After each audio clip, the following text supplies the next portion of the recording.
Hey everyone, welcome to another episode of Schlender5 Productions. I'm joined yet again by... So your production company is called Schlender5 Productions, and your series is called Schlender5 Productions. Presents. The presents makes all the difference. I mean, I haven't thought of it. Schlender5 Productions presents Schlender5 Episode 4. Or 5, I don't know. By this point, it might be 6. Who knows anymore? I got a lot of footage that I don't know if is usable. I mean... welcome to the Maynard 5. Boo! Hey everybody! Welcome back to another episode. Oh, Jesus. Welcome back to another episode of Schlender5 Productions. Presents Schlender5 Productions. How long did we make it this time? No, this one's fine. I like that. 2 minutes. Hey everybody, welcome to another episode of Schlender5 Productions presents Schlender5 Productions. All right, so I'm joined once again by my buddy Alex, and we are actually here to discuss the TV show, the miniseries, the limited miniseries on HBO MAX, Station 11. Now, as much as we were just laughing, this video, I want to apologize in advance, it's not going to be full of a lot of like quick cut jokes or a lot of footage. There's not that much footage of it, and to be honest, a lot of the footage you could show is awfully repetitive and not necessarily a bad thing. But I just want to go ahead and say, if you're expecting like just like quick cut jokes the whole time, that's not really why we're here to talk about it, because this is more of us trying to discuss whether or not we like the series or whether or not we... So it's like, where are we trying to gauge it? Because I want to say, I do kind of like it, but I think I'd have a hard time recommending it. I want to say I absolutely loved it. Okay. But I also would have a hard time recommending it. So we're at this point, and the reason why I think both of us kind of like took to it, and if you watched our Expanse video, we mentioned the dagger and the coin. A lot of kind of like those motifs follow through in this, which is why I think we had an easier time accessing it than a lot of people. So that being said, because we're going to jump into spoilers, because there's no way you can talk about this thing without spoilers. Well, we can summarize it. We're going to summarize it right now real quick. And by that, I mean, watch it if you're interested in something you're going to be a little like on the fence about by the end of it, but you're not going to completely hate it, but you're not going to completely love it. I was more on the fence of it by episode 4 than I was at the end. Fair enough. So for me personally, I liked it. Hard time recommending it. You need to be in the right mindset, I think. In your idea of a post-apocalypse society, you need to it's based heavily on how important is entertainment when the lights go out. And I was okay with it. There's a lot about it I like, there's a lot I don't like, but overall, I'm kind of leaning towards, like, if we're ad gladium, thumbs up, keep it alive. What do you think? Yeah. Okay. No, like I said, I absolutely loved it. But at the same time, I have all the caveats you had of you might not like it. You probably won't like it. You might like it. I don't know. So it's both of us a hesitant, yes, watch it, make your own decisions. Now, from this point forward, it's spoiler time, baby. Because it is almost impossible to talk about this show without discussing like the narrative double backs and just like the whole setting. Why don't you try... Well, we can summarize it. I can probably summarize it. Yes, summarize it as easily as possible. The year is 2020, and this pandemic begins. And everyone's kind of confused, and it's ravaging society. And then about a year and a half later, the show Station 11 comes out. And the year is 2020. And this mutated flu virus... I bit on the joke. That's on me. And this mutated flu virus spreads across the world and kills. Well, it's one like, in 1,000 survive. Yes, but at the same time, there are also survivors who stay at home and whatnot. Just wait for the flu to die. Right. And like 60 days supposedly, and it works. It works out for them. So, but then it's 60 days after the people died, so I don't know. Anyway, so let's stop. So, hi everyone, welcome back. No, he's right. So it starts with day one, and they don't really know what's going on, and everybody's confused. And then you kind of follow the events in a logical progression, at least for the first episode, where this one guy, his sister is a doctor, and she calls him and says, go to our brother's house and stay there. Barricade it, bring enough supplies for 90 days, and just hope you live. And he's like, what are you talking about? And she's like, just do what I say.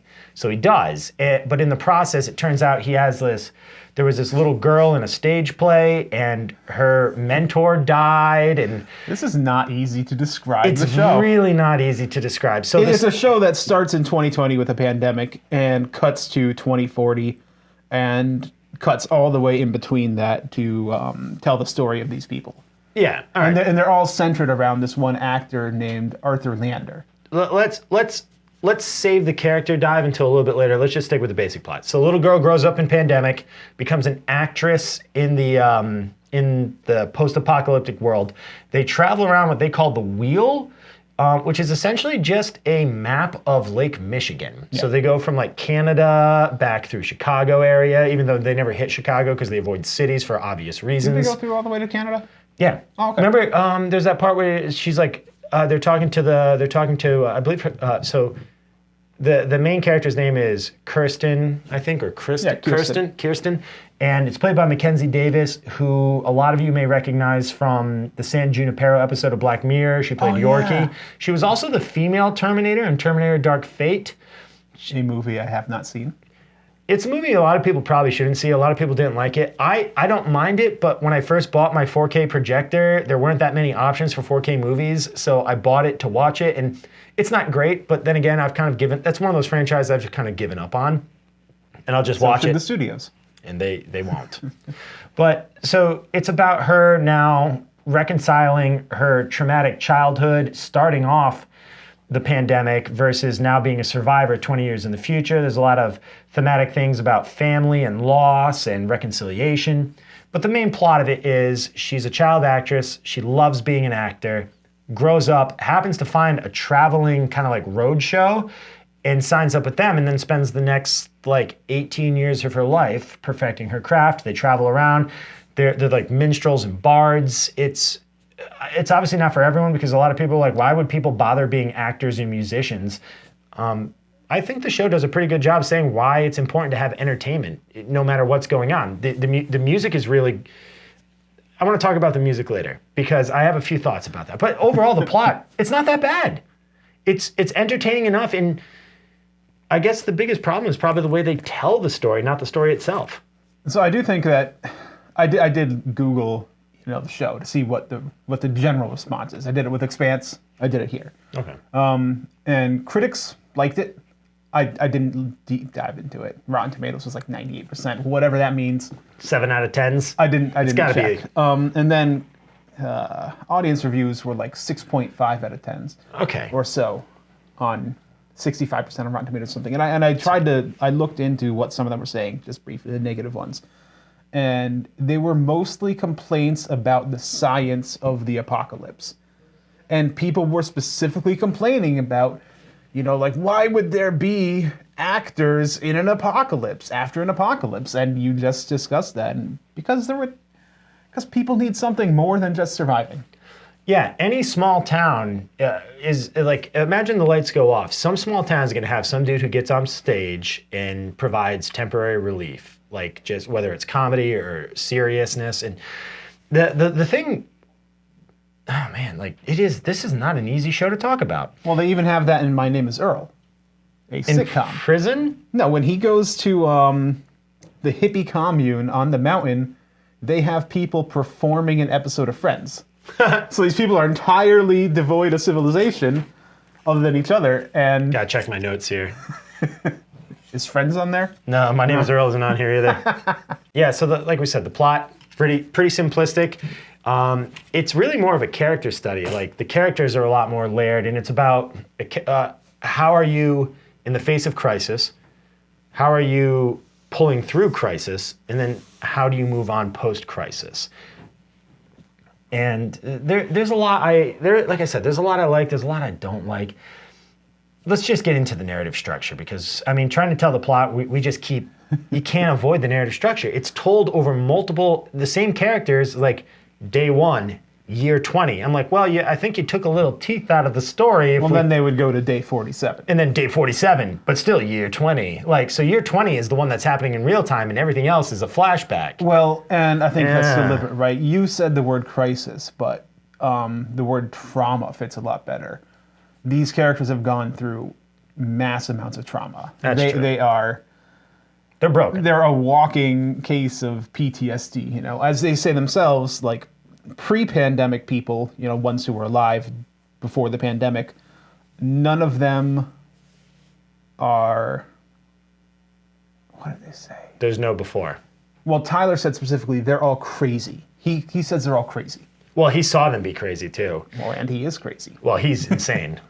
You know what? All right, let's talk about Tyler for a moment. So Tyler is our primary antagonist. Well, let's take a second mark? to introduce all the characters. All right, let's talk about the characters. So I was going to say, all right, because we can just cut to now. And the characters in this show are, the main characters, all revolve around this man named Arthur Leander, who is a trashy action star actor. Soaps. He's like a soaps guy. Well, he's not a soaps guy. He had like action. He was, movies. and then he became an action star, and then that didn't go well, so he became a stage performer. Well, he started as he was a Shakespearean actor at one point because he was in a play. Yes, with Clark, which we'll get to, and then he becomes a middle tier.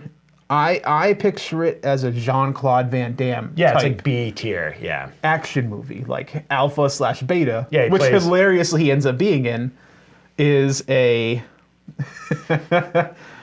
script that he's reading about two guys who are double agents or something like that. Yeah, they're both double agents, and he describes it as the worst script he's ever read, and it's like this action thriller where they're both trying to get into the Pentagon, and it's just absolute nonsense. And so he's a Shakespearean actor who turns into a action star, like a generic 90s action star. Back to the stage. And then he tries to go back to the stage.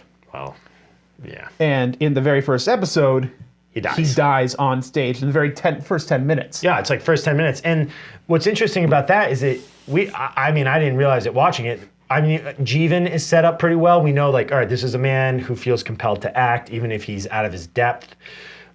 But I didn't think we were establishing the little girl, Kirsten? Kiki/Kirsten.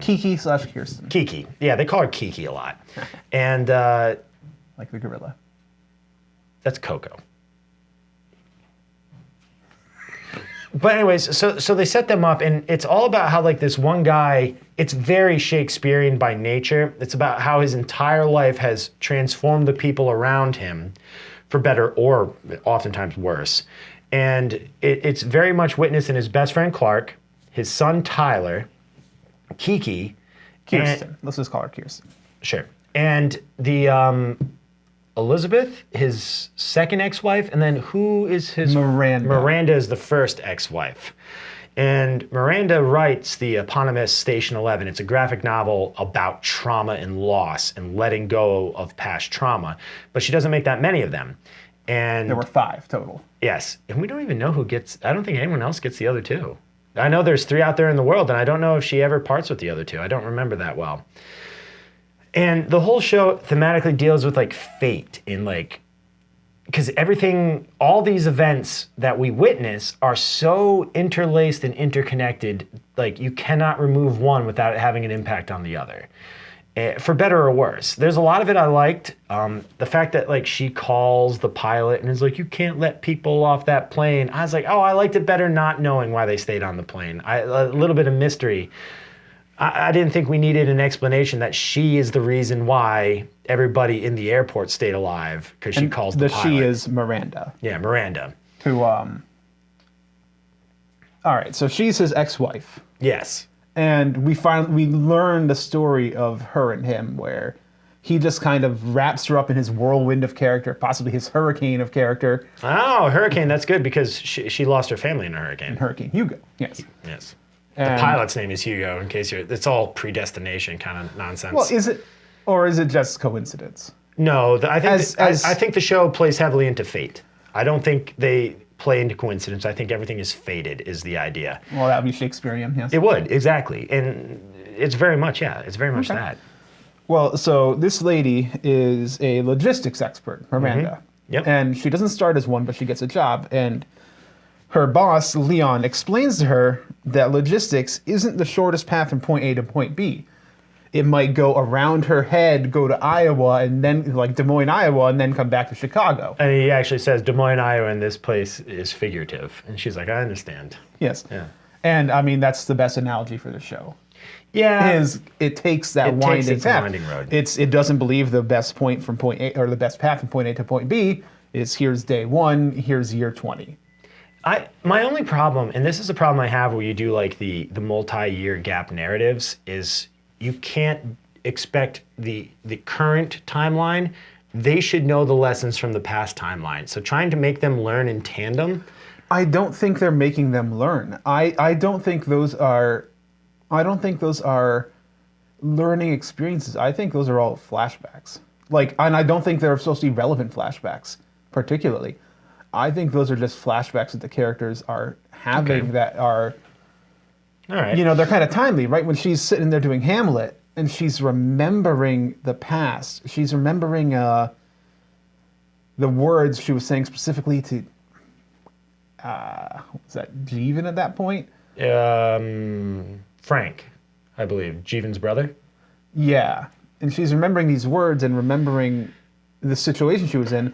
That wasn't deliberate. She wasn't invoking it in Hamlet. Okay. She was in this situation in the Shakespearean play where she is reminded of that, and she's pausing, and everyone around her notices that she's out of it. I believe they say like something grabbed you tonight. What was it? That's right. Yeah. And but most of the flashbacks, I'd have to go back and watch it, but most of those flashbacks actually occur like that to me. Oh, I don't know. See, I had a different take on a lot of those flashbacks because I'm trying to be like, how does this inform the current situation? How is my watching the current timeline affected by knowing the past? And I feel if you... Okay, well, the exceptions are episode 3 with Miranda and episode 7 with the airport. That's episode 5, I think, is the airport, or 4 is the airport. I don't know. The airport episode is dynamite. Yes, it was one of those episodes. Yeah. So it's episode 3 with Miranda and episode Nebulous with the airport. And they're not flashbacks, so they're... No, they're establishing context. Yeah, it is. The airport episode in particular, which I found probably the most important episode in the series, because it kind of is the only reason why we have like an antagonistic quality, but it also really drops the ball in terms of why am I caring about this? Because they set up a lot of really good tension, but then like the resolution of it is just so blasé, and they kind of it's the whole reason why Tyler hates them.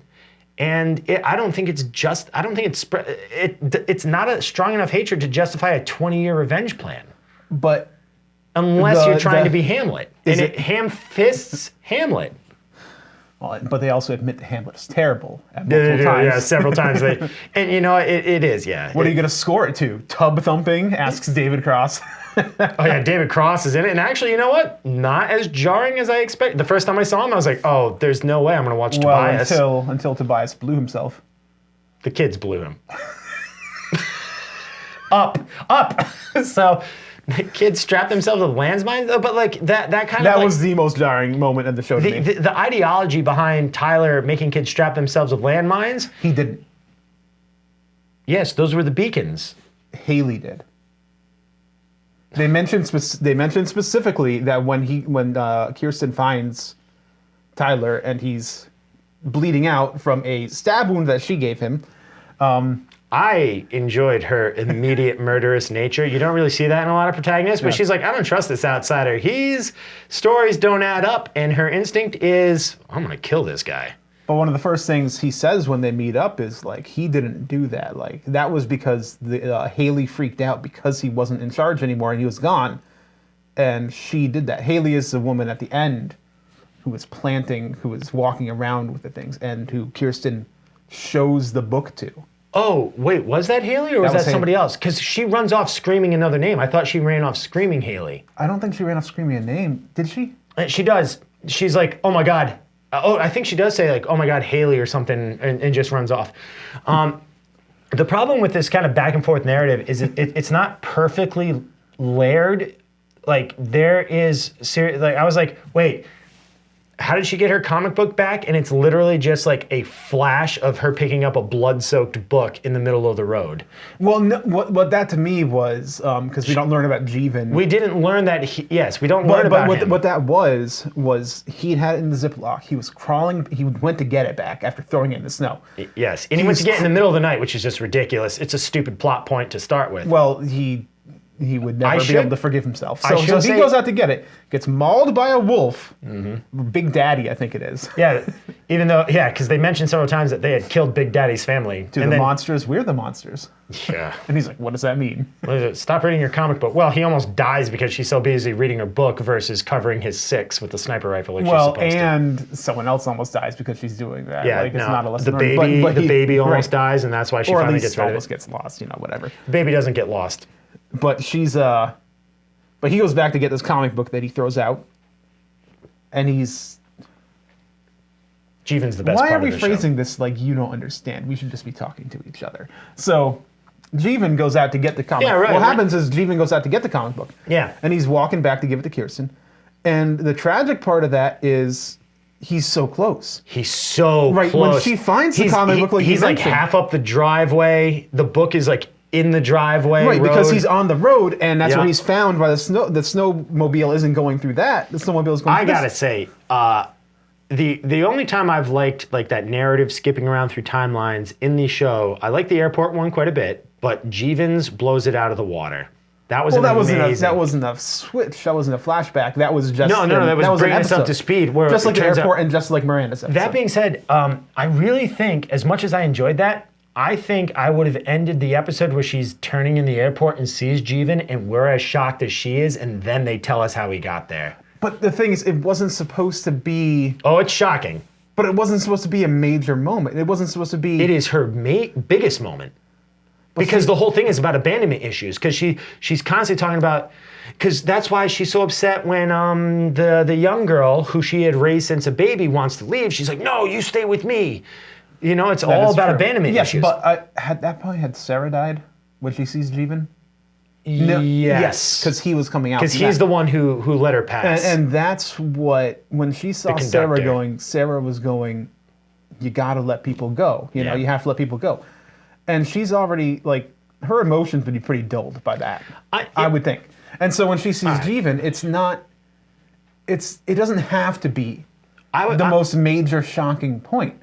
It can be... Well, I think from my point of view, I really would have enjoyed if we had been following more of a singular line narrative. And she turns and sees Jeevan, and we're as shocked as she is, and then we do the flashback to reveal why he's alive, because I had assumed he was dead.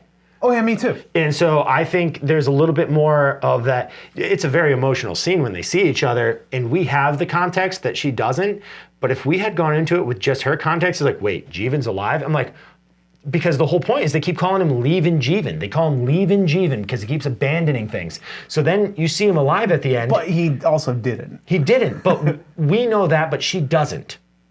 And to see him alive, we could have been like, oh my God, he abandoned her. And then we get the flashback. It turns out he tried really hard to find her again, which I think, just personally, I would have liked that, like, oh my God, he's alive, but why? How? How has he not found her? And then they tell us the story afterwards, as opposed to us already being aware of it and we see each other, because it's kind of the moment you're rooting for at that point, as opposed to the moment you didn't know was going to happen. We're rooting for it the whole time. They keep passing each other slightly out of frame, and I'm like, okay, they're going to run into each other at some point. I just think it would have been a much more emotional moment if she had turned and saw him and we had that same reaction she did. But I just don't know if it was supposed to be that emotional of a moment. I don't know. Their intent doesn't matter. Yeah, exactly. I'm saying what I would have found more emotional. I gotcha. No, but I mean, like, his whole story and how he learned it was... I kept watching the show because I needed to know what happened to Jeevan. Yeah. Honestly, like, going through episode, like, 2 and 4, I was like, I don't know, man, but I need to know where Jeevan is. Like, he ended up in a parallel universe where nobody had ever heard of the Beatles. It was on the undersea. He ended up... Well, the movie Yesterday, he's the lead in the movie Yesterday, where he wakes up in an alternate reality where nobody's ever heard of the Beatles, but he knows all their songs, so he plays them and gets super famous. Did not know that, but okay. Yeah, Himesh Patel, I believe his name is. Okay. That No, but sounds like a decent movie. it is super boring. Oh, okay. Yeah, like I got like an hour into it. I'm like, I get it. But Station 11, there's a lot I like. There's a lot I dislike. I don't like Mackenzie Davis as the main actress. I feel like every time she interacts with people, like there's no middle ground. That is actually something that I can't psychologically analyze a character or 100% say, but there's this right, there's the this, abandonment issues. Well, there's a, what do you call it? There's a mental illness called borderline personality disorder, and there are very few middle grounds in that disorder, and it's caused by childhood trauma. Like I've had this described to me by a psychologist, and it is all or nothing. Like it's black and white. I just don't here think and she there. did a very good job conveying it. She's only got like the few facial emotions, like, and I'm like, okay, can we try emoting a little here? These are big deals. Also, you expect me to believe that frame of a woman can take a Bowie knife and throw it perfectly accurate 50 yards into a tree into a man? It's not happening. It was. Oh man. Yeah, the guys in the tree. Remember, they get attacked by like the red scarves or whatever. Oh yeah, the red bandanas. The red bandanas, and she goes like this, and just like, and like the guy drops dead. She grabs another one, throws it. The other guy's like 30 feet away. Well, knife throwing isn't about your body weight. Nobody's that accurate, and she never misses. And the one time she does miss is when she misses Tyler, and it's like, oh well. She just came out of a drug-induced coma. I was like, I don't need to. You gotta suspend your disbelief. I mean, in But reality, I don't. I assume she was a killing machine. You don't have to show it to me. There's no way a person like her survives without being a killing machine. It's baked into the world. well, she wasn't one after she met the troop. Well, she was more of a killing machine, as it turns out, because now she had something to protect. That's the whole point of her stabbing Tyler. She killing people? Oh yeah. Oh God, yeah. I guess she did wear knives in every single outfit. She did. But only one character questioned why. Maybe the other characters knew. All right, let me check my notes right here. Clark, did he become a villain too fast? I think yes. I don't think he became a villain. Well, all right, antagonist. Did he become an antagonist too quickly? I don't think this is a Daenerys situation. It's not a Daenerys thing. It's not like I think with Daenerys. 10 episodes, it was more of a startling juxtaposition to us, because our first introduction to him is him calling Miranda, right? We see him being really nice. No, our first introduction to him is when Arthur brings Miranda to the bar and he steps out and yells at Arthur, and Arthur gets her to give him the banana picture. Well, that's the first in the timeline that we see him. But I believe we do see him making a call, and then the guy comes in. Well, all right, so in his story, no, the first time we meet him is at the bar, because then he talks to Miranda about how like charismatic Arthur is. And then we see him, because it's important to set up their friends, because the whole reason he's in Michigan is to pick up Arthur's body. Well, he was in. Yeah. Oh, I mean, he was heading to Chicago. He was heading to Chicago and they get waylaid. He's in Michigan because they got diverted. Yeah. Oh, yeah, right. He was going to Chicago and he ends up in Michigan because they were diverted in the Plainlands. I like Clark quite a bit, but I do think he goes from 0 to 100 awfully fast in the last 15 minutes of that episode. So I don't. In that episode, yes. But the problem is, like, when we meet Clark, you know, he's this affable character who's just talking to Miranda, but he's in a situation where he can just be that person. We don't know anything about him other than that he's having a good conversation, right? We meet him at Arthur's house, where Miranda finds out Arthur's been cheating, and that was a good moment between Clark and Miranda, though. And then Miranda asks him if he knew, and he's like, "I didn't know," but he knew. He knew because he knew his friend's behavior. But at the same time, he didn't tell her. So like that's kind of shady, you know. And then we meet him, and then the next thing in the timeline is he's at Arthur's house. And he starts drinking, and he like blames it on Arthur, and he's doing all these things, and it's an inappropriate reaction from this character. And that's the first time we see, I believe, genuine emotion from him, because in the other scenes, he has no emotions, right? He's interacting with Miranda in a situation that he has no overwhelming emotions in. But then we see him with Arthur, and he's going nuts. And then we see him in King Lear beforehand, and he's like putting on the crown himself, and you can see the jealousy, and like he's not. And then we see him at in the plane, and at the airport, and he's Claudius, and they could not. I mean, he actually at one point says, "I'm Claudius," and then does the Hamlet thing with Tyler and the mom. Well, they also call him Mark Antony at one point. Yeah, they call him a lot of things. And then he ends up in a triumvirate. He does end up in quadumvirate. But no, it's a triumvirate. The kid gets like a nod, but not really. It is a triumvirate. No, there's a lot of. It is such a hard show to talk about because, like, yeah, this is impossible. Yeah, it really is. This is not landing. If any of you are still watching this, just go watch the show, like, and then come yell at us in person. Like, I don't even know where to go from here. I don't know where we started. I don't know. Yeah, it's kind of like the show where it's all layered and woven in together. So to try and talk about it in a narrative sense, it's almost impossible because you have to talk about all the steps that led to the revelation. That's the other thing too about like. And then we're circling back and around constantly. Yeah, just like they did. But like the big reveal that it turns out the guy she stabbed was Arthur's son. We puzzled that out and like I was like, well, the only other person who gets a copy of the book is his kid, as far as we knew, because it's like a throwaway line. And he's like, I'll give one to my son, and puts it in his backpack or whatever. And we're like, oh, well, then I think I know who David is. It's actually Tyler, and. Well, that's not really supposed to be a big reveal. They do that whole thing where he's staring at the burning plane, and then it cuts to him by the fire. But you already knew before that. We do. Well, I mean, most people, anybody. They like specifically tell you. No, in they that don't. episode, That's basically. the first time they tell you. When he's sitting there with the lighter, you know. Oh yeah, he does the lighter with Clark's lighter. Yeah. And he's talking to Undersea and recognizes the tattoo and everything. And you know the biggest problem I probably have with it is the inappropriate use of soundtrack. The show, the whole point of the traveling troupe is like it's so hard to find music and entertainment, and then the few songs they can find are great because they're all like mid-90s songs and it's a lot of fun. But each episode ends with just over the top music that like the best I would say. Yes, I would say the best episode is the one where we find out what happened to Jeevan and how he spends the 20 years dedicating his life to become the doctor that he always accidentally becoming the doctor. Accidentally becoming a doctor, but then realizing 20 years is a lot of time to learn and make people's lives better. It ends by Can I Kick It by A Tribe Called Quest. What was the song that his brother... His brother also sang a song by A Tribe Called Quest, but that one made sense because it happens in universe. I'm talking about the over-the-top overlay of certain music that, like, because in that moment where he sings a tribe Frank sings a Tribe Called Quest, it's a moment of brevity and levity, and it's supposed to be. I figured out how to make it hot. I figured out how to make it. It's so good, and it's just like music. Again, it's like art matters, and then they kind of suck all of that air out of the room when they suddenly end episodes with like bombastic scores. I didn't notice any of that. Oh, I did. It drove me up a wall because the whole point is like art and music is rare, and like every time like. Well, whenever you hear them playing music, it's terrible.